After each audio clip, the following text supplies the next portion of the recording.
I've been incredibly impressed with you and your team on the ability for us to implement this DST. And for us, it was a considerable, really considerable amount of tax savings, or I should say deferment.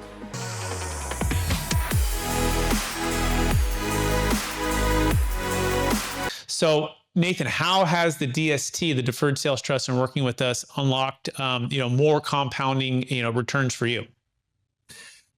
Well, Brett, I would consider the DST has been particularly impactful to helping us realize the vision that we laid out several years ago.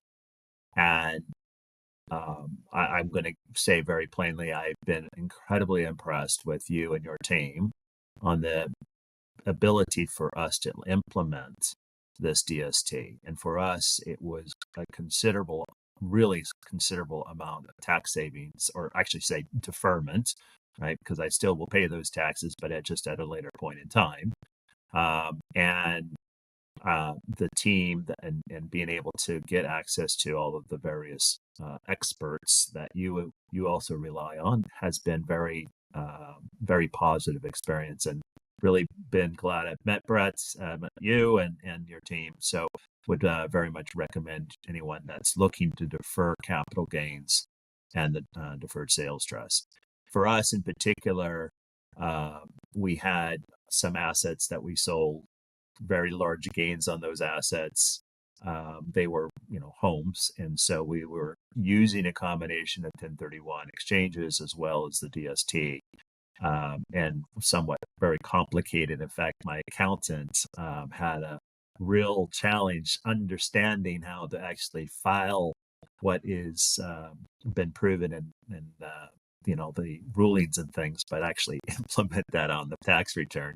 But Brett and team, Campbell Law, they all helped us out at the end. So ended up deferring a considerable amount of capital gains, which that capital was then reinvested into our projects, which has been able to take land that is just sitting there doing nothing. It's just sops up all our capital that we would otherwise need and turn it into cash flow generating projects that add considerable value, right? Absolutely. Thank you so much for that. And it means a lot that we can come alongside and be a part of the journey, right? To help you achieve, more compounding opportunities to help more people experience what they're experiencing, right? Which is like family reunions and connection. Like life is so short, right? Even building housing to be able to help people, you're in housing of any sort, right? Whether vacation rentals or housing, you're helping to be a part of the housing crisis. That's massive, right?